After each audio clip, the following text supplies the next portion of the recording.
Peter ನಾನೇ. ಈಗ ಆ ಒಂದು ಸಬ್ಜೆಕ್ಟ್ ಹೇಳಿದಾಗ ಅದರ ಇಂಪ್ಯಾಕ್ಟ್ ಬೇರೆ ಥರನೇ ಕ್ರಿಯೇಟ್ ಆಗಿತ್ತು. ಯಾಕೆಂದರೆ ಪೀಟರ್ ಅಂತ ಬಂದಾಗ ನೀವು ನೋಡಿರ್ತೀರ ಚಂಡೆ. ಸೊ ಡೈರೆಕ್ಟ್ ಅಪ್ರೋಚ್ ಅಂತ ಬಂದಾಗ ನಾನು ಒಂದು ಸಲ ಅವರಿಗೆ ಕೇಳಿದೆ, ಶೆಟ್ರೆ ಯಾಕೆ ಒಂದು ಸಿನಿಮಾ ನಾವು ಸೇರ್ಕೊಂಡು ಮಾಡಬಾರ್ದು, ಅದು ಒಂದು ಚಿಕ್ಕ ಬಜೆಟ್ ಆದರೂ ಓಕೆ, ಬಟ್ ಚೆನ್ನಾಗಿರೋ ಒಂದು ಸಬ್ಜೆಕ್ಟ್ ಮಾಡಿ ನಾವು ಬೇಷ್ ಅನ್ಸ್ಕೋಬೇಕು ಅಂತ. ಬೀಯಿಂಗ್ ಅ ಹೀರೋ ಅಥವಾ being a Peter, Meera and Radha ಎರಡೂ ಕೂಡ ಒಂದು ಮೇಜರ್ ಪೊಟೆನ್ಷಿಯಲ್ ಇರುವಂಥ ಕ್ಯಾರೆಕ್ಟರ್ ಅಂತ ಹೇಳಕ್ಕೆ ಇಷ್ಟಪಡ್ತೀನಿ. ಆ ಚೆಂಡೆಯ ಒಂದು ಸೌಂಡ್ ಇದೆಯಲ್ಲ, ಅದೇ ಪೀಟರ್. ಎಲ್ರಿಗೂ ಪ್ರೀತಿ ನಮಸ್ಕಾರ. ನಾನು ರಾಜೇಶ್ ಧ್ರುವ. ಪೀಟರ್ ನಾನೇ. ಪೀಟರ್ ಅಂತ ಬಂದಾಗ ಒಂದು ಹಲವಾರು ಕುತೂಹಲ ಭರಿತವಾದಂಥ ಒಂದು ಇನ್ಸಿಡೆಂಟ್ಸ್ಗಳು, ಹಾಗೆ ಎಕ್ಸ್ಪೀರಿಯನ್ಸ್ಗಳು, ಜೊತೆಗೆ ನಾವು ಹೇಗೆ ಶೂಟಿಂಗ್ ಪ್ರೊಸೆಸ್ನ ಎಂಜಾಯ್ ಮಾಡಿದ್ವಿ, ಆಮೇಲೆ ಈಗ ಹೇಗೆ ಆಗ್ತಿದೆ ಸಿನಿಮಾ ನಿಮ್ಮ ಮುಂದೆ, ಯಾವಾಗ ಪ್ರತಿಯೊಂದು ಕೂಡ ನಾವು ಇವಾಗ ಒಬ್ಬರಾದ್ಮೇಲೆ ಒಬ್ಬರು ನಿಮಗೆ ಸಾದರಪಡಿಸ್ತಾ ಇರ್ತೀವಿ. ಪೀಟರ್ ಅಂತ ಬಂದಾಗ ರಾಜೇಶ್ ಪೀಟರ್ ಆಗಿದ್ದು ಹೇಗೆ, ಈ ಥರದ್ದೆಲ್ಲ ಫಸ್ಟು ಬರುತ್ತೆ. ತುಂಬ ಜನ ಕ್ವಶನ್ಸ್ ಕೇಳಿದ್ದಾರೆ. ಯಾಕೆಂದರೆ ಪೀಟರ್ ಅಂತ ಬಂದಾಗ ಯಾಕೆ ನೀವೇ ಪೀಟರ್ ಆದ್ರಿ, ಪೀಟರ್ ಹೇಗೆ ನಿಮಗೆ ಪ್ರಾಜೆಕ್ಟ್ ಬಂತು, ಈ ಥರದ್ದೆಲ್ಲ ಕ್ವಶನ್ಸ್ ಬರುತ್ತೆ. ಅದರಲ್ಲಿ ಮೊದಲನೇದಾಗಿ ನಾನು ಹೇಳಬೇಕು ಅಂತಂದರೆ ನಮ್ಮ ನಿರ್ದೇಶಕರು ಮತ್ತು ನಮ್ಮ ನಿರ್ಮಾಪಕರಿಗೆ ನನ್ನ ಥ್ಯಾಂಕ್ಸ್ ಹೇಳಲೇಬೇಕು. ಪೀಟರ್ ಅಂತ ಬಂದಾಗ ಹಲವಾರು ವಿಚಾರಗಳು ಬರ್ತಾವೆ ಇಲ್ಲಿ. ರಾಜೇಶ್ನ ಹಾಕೊಂಡು ಯಾಕೆ ಮಾಡಿದ್ದು, ಅಥವಾ ನಿರ್ದೇಶಕರಿಗೆ ಅಥವಾ ನಿರ್ಮಾಪಕರು ಹೇಗೆ ದೊರಕಿದ್ರು ಅಂತೆಲ್ಲ. ಈ ವಿಚಾರದಲ್ಲಿ ಬಿಗಿನಿಂಗ್ ಹೇಗೆ ಸೆಟ್ ಆಯಿತು ಅನ್ನೋದಕ್ಕೆ ನಾನು ಸ್ವಲ್ಪ ಎಕ್ಸ್ಪ್ಲನೇಷನ್ಸ್ ಕೊಡೋಕ್ಕೆ ಇಷ್ಟಪಡ್ತೀನಿ. ಪೀಟರ್ ಸೆಟ್ ಆಗಿದ್ದೇ ಒಂದು ವಿಶೇಷವಾದಂಥ ಸಂದರ್ಭದಲ್ಲಿ. ಅದರಲ್ಲೂ ನಾನು ಮತ್ತು ಸುಖೇಶ್ ಶೆಟ್ಟಿಯವರು, ಅಂದರೆ ನಮ್ಮ ನಿರ್ದೇಶಕರು ಏನಿದ್ದಾರೆ, ಯಾವುದೋ ಒಂದು ಕೆಲಸದ ಪರವಾಗಿ ನಾವಿಬ್ಬರು ಒಟ್ಟಿಗೆ ಕೆಲಸ ಮಾಡೋ ಟೈಮ್ನಲ್ಲಿ ಆಬ್ವಿಯಸ್ಲಿ ಒಬ್ಬ ನಟನಾಗಿ ಅವರ ಹಿಂದಿನ ಸಿನಿಮಾ ದೂರದರ್ಶನ ಅನ್ನೋ ಒಂದು ಸಿನಿಮಾ ನೋಡಿದ್ದೆ, ತುಂಬ ಪರಿಚಯ ಇದ್ದರು ಕೂಡ. ಸೊ ಡೈರೆಕ್ಟ್ ಅಪ್ರೋಚ್ ಅಂತ ಬಂದಾಗ ನಾನು ಒಂದು ಸಲ ಅವರಿಗೆ ಕೇಳಿದೆ, ಶೆಟ್ರೆ ಯಾಕೆ ಒಂದು ಸಿನಿಮಾ ನಾವು ಸೇರ್ಕೊಂಡು ಮಾಡಬಾರ್ದು, ಅದು ಒಂದು ಚಿಕ್ಕ ಬಜೆಟ್ ಆದರೂ ಓಕೆ, ಬಟ್ ಚೆನ್ನಾಗಿರೋ ಒಂದು ಸಬ್ಜೆಕ್ಟ್ ಮಾಡಿ ನಾವು ಬೇಷ್ ಅನ್ಸ್ಕೋಬೇಕು ಅಂತ. ಆವಾಗ ಅವ್ರು ಹೇಳಿದ್ದು, ಇಲ್ಲ, ನನ್ನ ಹತ್ರ ಒಂದು ಸಬ್ಜೆಕ್ಟ್ ಇದೆ, ಖಂಡಿತವಾಗ್ಲೂ ನಾವು ಮಾಡೋಣ ಅಂತ. ಪ್ರತಿಯೊಬ್ಬರು ಹೇಳ್ಬಿಡ್ತಾರೆ ಸಬ್ಜೆಕ್ಟ್ ಇದೆ ಮಾಡೋಣ ಅಂತ. ಅದೊಂದು ಆ ಟೈಮಿನ ಒಂದು ಸಾಂತ್ವನದ ಮಾತು ಅಂತ ನೀವು ಅನ್ಕೋಬೋದು. ಹಾಗೆ ಶುರುವಾದಂಥ ಒಂದು ಜರ್ನಿ. ಸಡನ್ನಾಗಿ ಒಂದಿನ ರಾಜೇಶ್ ಬನ್ನಿ, ಒಂದು ಸಬ್ಜೆಕ್ಟ್ ಇದೆ ಮಾತಾಡಬೇಕು ಅಂತ ಕರೆದ್ರು. ಸೂಪರ್ ಅಂದ್ಬಿಟ್ಟು ನಾವು ಹೋಗಿ ಮಾತಾಡಿದಾಗ ಆ ಒಂದು ಸಬ್ಜೆಕ್ಟಿನ ಆಳ ಬೇರೆ ಥರನೇ ಇತ್ತು. ಅದು ಪೀಟರ್ ಆಗಿರಲಿಲ್ಲ. ಆವಾಗ ಓಕೆ, ಇದ್ರ ಮೇಲೆ ಇನ್ನೂ ವರ್ಕ್ ಮಾಡೋದಿದೆ ಅಂತ ಅವರೇ ಹೇಳಿದರು. ನಾನು ಸುಮ್ಮನೆ ಆದೆ, ನಾನು ಕೆದಕಕ್ಕೆ ಹೋಗ್ತಿರಲಿಲ್ಲ. ಸಡನ್ನಾಗಿ ಒಂದಿನ ಮತ್ತೆ ಕರೆದ್ರು, ಒಂದು 20-25 ದಿನ ಆದಮೇಲೆ. ಈಗ ಆ ಒಂದು ಸಬ್ಜೆಕ್ಟ್ ಹೇಳಿದಾಗ ಅದರ ಇಂಪ್ಯಾಕ್ಟ್ ಬೇರೆ ಥರನೇ ಕ್ರಿಯೇಟ್ ಆಗಿತ್ತು. ಯಾಕೆಂದರೆ ಪೀಟರ್ ಅಂತ ಬಂದಾಗ ನೀವು ನೋಡಿರ್ತೀರ ಚಂಡೆ. ಆ ಚೆಂಡೆಯ ಒಂದು ಸೌಂಡ್ ಇದೆಯಲ್ಲ, ಅದೇ ಪೀಟರ್. ಪೀಟರಿನ ಒಂದು ಕ್ಯಾರೆಕ್ಟರೈಸೇಷನ್ ಅಂತ ಬಂದಾಗ, ಅವನ ಒಂದು ವೃತ್ತಿ ಅಂತ ಬಂದಾಗ ಚಂಡೆನೇ ಮುಖ್ಯವಾಗಿ ನಿಲ್ಲುತ್ತೆ. ಯಾಕಂದರೆ ಇಡೀ ಸಿನಿಮಾ ಆ ಚಂಡೆ ಮತ್ತು ಅಲ್ಲಿನ ಪರಿಸರ ಜೊತೆಗೆ ಇವನ ಕ್ಯಾರೆಕ್ಟರೈಸೇಷನ್ಸು ಈ ಮೂರನ್ನ ಬ್ಯಾಲೆನ್ಸ್ ಮಾಡ್ಕೊಂಡು ಹೋಗುವಂಥ ಸಿನಿಮಾ. ಜೊತೆಗೆ ಅದರ ಇಂಪ್ಯಾಕ್ಟ್ ತುಂಬಾ ಇರುತ್ತೆ ಸಿನಿಮಾದಲ್ಲಿ. ಚಂಡೆ ಸೌಂಡ್ ಇರುತ್ತಾ ಇಡೀ ಸಿನಿಮಾ? ಖಂಡಿತವಾಗ್ಲೂ ಇರುತ್ತೆ.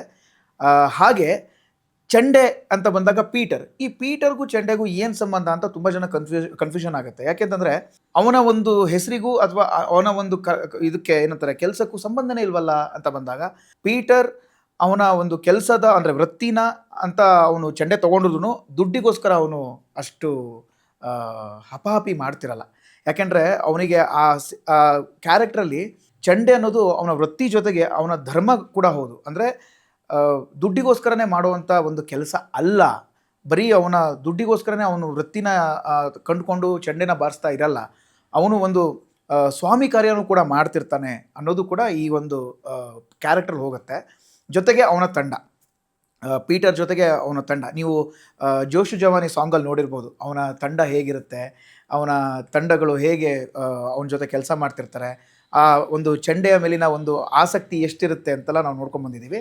ಅದೇ ಥರ ಈ ಒಂದು ಸಿನಿಮಾದಲ್ಲಿ ಪೀಟರ್ ಕ್ಯಾರೆಕ್ಟ್ರು 2 ಥರದಲ್ಲಿ ಟ್ರಾವೆಲ್ ಆಗುತ್ತೆ. ಅಂದರೆ ನೀವು ನೋಡಿರ್ತೀರ, ಒಂದು ಫಸ್ಟ್ ನಮ್ಮ ಸಾಂಗ್ ಬಂತು, ನಾವು ರಿಲೀಸ್ ಮಾಡಿದ್ವಿ. ಆ ಸಾಂಗಲ್ಲಿ ಇಬ್ಬರು ಅಂದರೆ ಕಪಲ್ ಇರ್ತಾರೆ, ಪೀಟರ್ ಮತ್ತು ಮೀರಾ. ಈ ಪೀಟರ್ ಮತ್ತು ಮೀರಾದ ಒಂದು ಕ್ಯಾರೆಕ್ಟರ್ ಹೆಂಗೆ ಹೋಗ್ತಿರುತ್ತೆ ಅಂತಂದರೆ ಲವ್ ಬರ್ಡ್ಸ್ ಥರ ಹೋಗ್ತಿರುತ್ತೆ.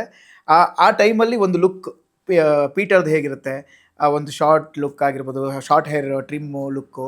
ಆಮೇಲೆ ಕಟ್ ಮಾಡಿದ್ರೆ ನೀವು ಟ್ರೇಲರಲ್ಲಿ ನೋಡಿರ್ತೀರ, ಟ್ರೇಲರಲ್ಲಂತೂ ಫುಲ್ಲು ಉದ್ದ ಹೇರು, ಉದ್ದ ಕೂದಲು, ಗಡ್ಡ, ಆಮೇಲೆ ಒಂಥರ ಬೇರೆ ಥರ ಪರ್ಸ್ನಾಲಿಟಿ, ಒಂದು ಆ್ಯಟಿಟ್ಯೂಡ್ ಬೇರೆ ಥರ ಇರುತ್ತೆ. ಇದು ಎರಡು ಶೇಡಿನ ಕ್ಯಾರೆಕ್ಟರ್ನ ನಾನು ಇಲ್ಲಿ ಪೀಟರ್ ಆಗಿ ಪ್ಲೇ ಮಾಡಿದ್ದೆ. ಇನ್ನು ಕ್ಯಾರೆಕ್ಟರ್ಸ್ ಅಂತ ಬಂದಾಗ ಫೀಮೇಲ್ ಕ್ಯಾರೆಕ್ಟರ್ಸ್ ಬಗ್ಗೆ ನಾನು ತೊಗೋತೀನಿ ಇವಾಗ. ಮೀರಾ ಮತ್ತು ರಾಧಾ ಈ ಇಬ್ಬರು ಫೀಮೇಲ್ ಕ್ಯಾರೆಕ್ಟರ್ಸ್ಗಳು ನಮ್ಮ ಸಿನಿಮಾದಲ್ಲಿ ಒಂದು ಮೇಜರ್ ಪ್ಲೇಸ್ನ ತೊಗೊಂಡು ಹೋಗ್ತಾರೆ. ತುಂಬ ಜನ ಸಾಂಗಲ್ಲಿ ಅಂದರೆ ಡ್ಯೂಯೆಟ್ ಸಾಂಗಲ್ಲಿ ಮೀರಾ ನೋಡಿರ್ತೀರ ನೀವು, ಪೀಟರ್ ಮತ್ತು ಮೀರಾ ಕಾಂಬಿನೇಷನ್ ಹೇಗಿದೆ ಅಂತ. ಜೊತೆಗೆ ಟೀಸರಲ್ಲಿ ನಮ್ಮ ಜಾಹ್ನವಿಯವರು ರಾಧಾ ಆಗಿ ಮಾಡಿದ್ದಾರೆ. ಅವರ ಕ್ಯಾರೆಕ್ಟ್ರು ವಿಶೇಷವಾಗಿದೆ. ಅದು ಎರಡು ಕ್ಯಾರೆಕ್ಟ್ರು ವಿಶೇಷವಾಗಿದೆ ಇಲ್ಲ ಅಂತಲ್ಲ. ಎರಡು ಕ್ಯಾರೆಕ್ಟ್ರು ಕೂಡ ಒಂದು ನಮ್ಮ ಸಿನಿಮಾಗೆ ಒಂದು ಬ್ರಿಡ್ಜ್ ಅಂತ ಹೇಳಕ್ಕೆ ಇಷ್ಟಪಡ್ತೀನಿ. ಈ ದಡದಿಂದ ಆ ದಡಕ್ಕೆ ಟ್ರಾವೆಲ್ ಮಾಡಿಸುತ್ತೆ. ಆ ಗ್ಯಾಪಲ್ಲಿ ಏನಿದೆ, ಆ ಬ್ರಿಡ್ಜಲ್ಲಿ ಏನೇನು ಇನ್ಸಿಡೆಂಟ್ಗಳು ಆಗತ್ತಲ್ಲ, ಅದಂತೂ ಇಬ್ಬರು ಕ್ಯಾರೆಕ್ಟ್ರುಗಳು ಕೂಡ ತುಂಬ ವಿಶೇಷ. ಮೀರಾ ಕ್ಯಾರೆಕ್ಟ್ರು ಒಂಥರ ಈ ಏನಂತಾರೆ ಪೀಟರ್ಗೆ ಅವನ ಜೊತೆಯಲ್ಲಿರೋವಂಥ ಒಂದು ಕ್ಯಾರೆಕ್ಟರ್ ಆದರೆ, ಇನ್ನು ರಾಧಾ ಹೇಗೆ ಪೀಟರ್ನ ಲೈಫಲ್ಲಿ ಬರ್ತಾಳೆ ಅನ್ನೋದೇ ಕೂಡ ಒಂದು ವಿಶೇಷವಾದಂಥ ಸ್ಕ್ರೀನ್ ಪ್ಲೇ ಇದೆ. ಆ್ಯಂಡ್ ಪೀಟರ್ ಆಗಿ ನಾನು ಇಬ್ಬರು ಫೀಮೇಲ್ ಕ್ಯಾರೆಕ್ಟರ್ಗಳ ಜೊತೆ ಎಕ್ಸ್ಪೀರಿಯನ್ಸ್ ಅಂತ ಬಂದಾಗ ಮೀರಾದ ಕ್ಯಾರೆಕ್ಟರ್ ಪೊಟೆನ್ಷಿಯಲೇ ಬೇರೆ ಆ್ಯಂಡ್ ರಾಧಾ ಕ್ಯಾರೆಕ್ಟರ್ ಪೊಟೆನ್ಷಿಯಲೇ ಬೇರೆ. ಎರಡು ಅಪೋಸಿಟ್ ಡೈರೆಕ್ಷನಲ್ಲಿ ಇರೋವಂಥ ಒಂದು ಕ್ಯಾರೆಕ್ಟರ್ಸ್. ಮೀರಾ ಬಂದು ಪೀಟರ್ಗೋಸ್ಕರ ಏನು ಬೇಕಾದರೂ ಮಾಡೋಕ್ಕೆ ರೆಡಿ ಇರ್ತಾಳೆ. ಬಿಕಾಸ್ ಒಂದು ಆ ಪ್ರೀತಿ ಹಂಗಿರುತ್ತೆ, ಇಬ್ಬರ ಮಧ್ಯದಲ್ಲಿ ಆ ಬಾಂಡಿಂಗ್ ಹಂಗಿರುತ್ತೆ. ಇಲ್ಲಿ ಸಡನ್ನಾಗಿ ರಾಧಾ ಹೇಗೆ ಬಂದ್ಲು? ಈಗ ರಾಧಾ ನೀವು ನೋಡಿರ್ತೀರ ಟೀಸರಲ್ಲಿ, ನಾನು ಪಕ್ಕದ ಮನೆಗೆ ಬಂದಿದ್ದೀನಿ, ಜೊತೆಗೆ ಒಂದು ಮಗು ಬೇರೆ ಇದೆ. ಈ ಮಗುಗೆ ಮತ್ತು ರಾಧಾಗೆ ಪೀಟರ್ಗೆ ಏನು ಸಂಬಂಧ? ಸಡನ್ನಾಗಿ ನೋಡಿದ್ರೆ ಹಿಂದೆಗಡೆಯಿಂದ ನನ್ನ ತಾಯಿ ಬಂದು ನಿಂತ್ಕೊಂಡು ಗುರಾಯಿಸ್ತಾ ಇರ್ತಾರೆ. ಈ ಈ 4 ಜನರ ಮಧ್ಯದಲ್ಲಿ ಏನಿದೆ ಅನ್ನೋದೇ ಒಂದು ಕುತೂಹಲವಾದಂಥ ಒಂದು ಸ್ಕ್ರೀನ್ ಪ್ಲೇನೇ ಕರ್ಕೊಂಡು ಹೋಗುತ್ತೆ ನಿಮಗೆ. ಅಂದರೆ ಎಲ್ಲೂ ಕೂಡ ನೀವು ಆ ಎರಡು ಕ್ಯಾರೆಕ್ಟರ್ ನಡುವೆ ಪೀಟರ್ದು ಒಂದು ನರೇಷನ್ ಆಗಲಿ ಅಥವಾ ಒಂದು ಜರ್ನಿ ಆಗಲಿ ನೀವು ಗೆಸ್ ಮಾಡೋಕ್ಕೆ ಆಗೋದಿಲ್ಲ, ಆ ಥರ ಹೋಗುತ್ತೆ. ಎರಡು ಕ್ಯಾರೆಕ್ಟ್ರು ತುಂಬ ವಿಭಿನ್ನವಾಗಿದೆ. ಇಬ್ಬರ ಜೊತೆನೂ ನಾನು ಆ ಒಂದು ಸ್ಕ್ರೀನ್ ಸ್ಪೇಸ್ನ ನಾನು ಏನು ಎಕ್ಸ್ಪೀರಿಯನ್ಸ್ ಮಾಡಿದ್ದೀನಿ, ಬೇರೆ ಥರ ಎಕ್ಸ್ಪೀರಿಯನ್ಸೇ ಕೊಟ್ಟಿದೆ ನನಗೆ.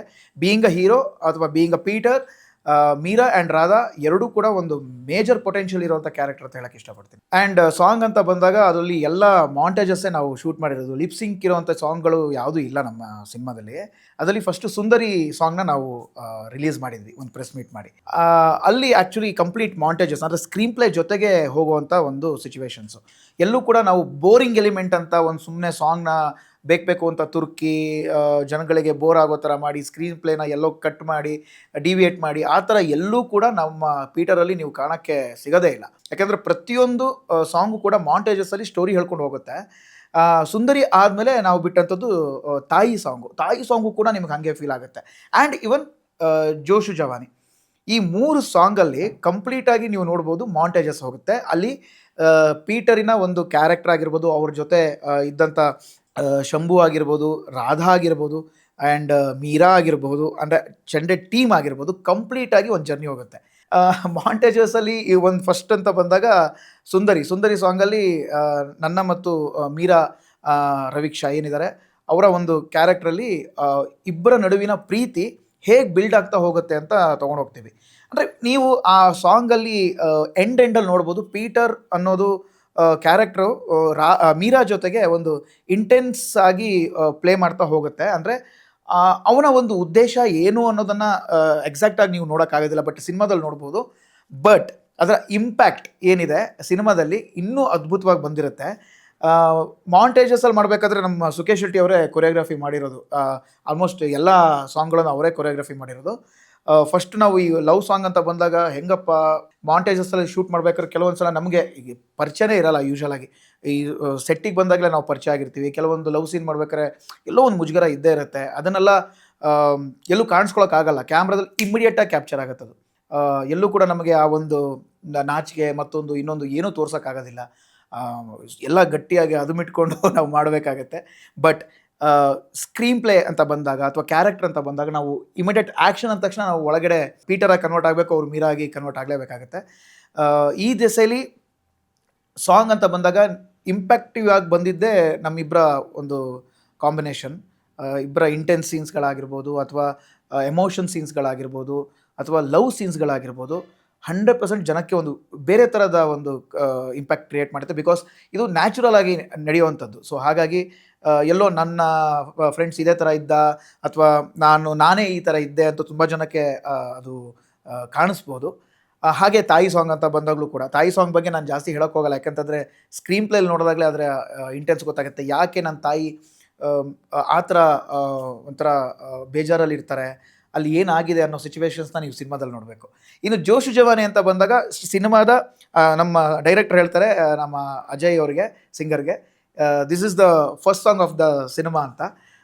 ಅಲ್ಲಿ ಆಬ್ವಿಯಸ್ಲಿ ನಮ್ಮ ಫಸ್ಟ್ ಸಾಂಗ್ ಸ್ಟಾರ್ಟ್ ಆಗೋದೇ ಜೋಶು ಜವಾನಿಯಿಂದ ನಮ್ಮ ಸಿನಿಮಾ. ಅಲ್ಲೂ ಕೂಡ ಅಷ್ಟೇ, ಆ ಒಂದು ಪರ್ಟಿಕ್ಯುಲರ್ ಒಂದು ಗ್ಯಾಂಗ್, ಅಂದರೆ 2 ಗ್ಯಾಂಗ್ ಥರ ಇರುತ್ತೆ. ಆ ಗ್ಯಾಂಗ್ನ ನಾವು ನೋಡ್ಕೊಂಡು ಹೋಗ್ತಾ ಇರ್ತೀವಿ. ಕೆಲವೊಬ್ಬರು ಇನ್ನೊಂದು ಕ್ಯಾರೆಕ್ಟರ್ ಬರುತ್ತೆ, ಆ ಕ್ಯಾರೆಕ್ಟರ್ ನಮ್ಮನ್ನು ಗುರಾಯಿಸ್ಕೊಂಡು ಹೋಗ್ತಾ ಇರುತ್ತೆ. ನಾವು ಕೂಡ ಅವ್ರನ್ನ ತುಂಬ ಇಂಟೆನ್ಸಾಗಿ ಗುರಾಯಿಸ್ತಾ ಇರ್ತೀವಿ. ಏನು ಇವರಿಬ್ಬರ ಮಧ್ಯದಲ್ಲಿ ಏನಾಗಿದೆ. ಜೊತೆಗೆ ನಾವು ಫ್ರೀ ಟೈಮಲ್ಲಿ ಕ್ರಿಕೆಟ್ ಆಡೋದು, ಕಬಡ್ಡಿ ಆಡೋದು, ಅಲ್ಲಿನ ಅಟ್ಮಾಸ್ಫಿಯರ್ ನೀವು ನೋಡಬೇಕು. ಆ್ಯಕ್ಚುಲ್ ಆಗಿ ಹೇಳಬೇಕು ಅಂತಂದರೆ ನಾವು ಅದನ್ನು ಶೂಟ್ ಮಾಡಿರೋದು ಭಾಗಮಂಡಲ ಮತ್ತು ಕಾಸರಗೋಡು 2 ಕಡೆನೂ ಶೂಟ್ ಮಾಡಿದ್ವಿ.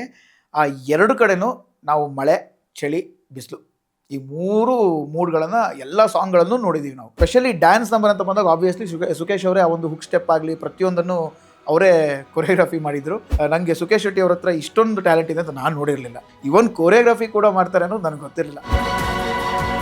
BTS ಅಂತ ನೋಡಿದಾಗ, ಬಿಹೈಂಡ್ ದ ಸೀನ್ ಅಂತ ನೋಡಿದಾಗ ಪ್ರತಿಯೊಬ್ಬರು ಎಂಜಾಯ್ ಮಾಡ್ಕೊಂಡು ಮಾಡಿದ್ದೀವಿ. ಲೊಕೇಶನ್ಸ್ ಅಂತ ಬಂದಾಗ ಸ್ಪೆಷಲಿ ಭಾಗಮಂಡಲ ಅನ್ನೋವಂಥ ಒಂದು ಲೊಕೇಶನ್, ಅಂದರೆ ಒಂದೇ ಲೊಕೇಶನಲ್ಲಿ ನಾವು ಆಲ್ಮೋಸ್ಟ್ 3 ಮೂಡ್ಸ್ಗಳನ್ನು ನಾವು ನೋಡಿದ್ದೀವಿ. ಸಿನಿಮಾ ನೋಡಿದಾಗ ನಿಮಗೆ ಏನು ಒಂದು ವಾವ್ ಅನ್ನೋ ಒಂದು ಇಂಪ್ಯಾಕ್ಟ್ ಕ್ರಿಯೇಟ್ ಆಗುತ್ತೆ. ಆ ವಾವ್ನ ಕ್ರಿಯೇಟ್ ಮಾಡಿದ್ದು ಅಲ್ಲಿನ ವೆದರ್ ಕೂಡ ಹೌದು, ಜೊತೆಗೆ ಪ್ರತಿಯೊಬ್ಬರು ಸೆಟ್ಟಲ್ಲಿರೋಂಥ ಪ್ರತಿಯೊಬ್ಬರೂ ಕೂಡ ಅಷ್ಟೇ ಕಷ್ಟಪಟ್ಟಿದ್ದಾರೆ.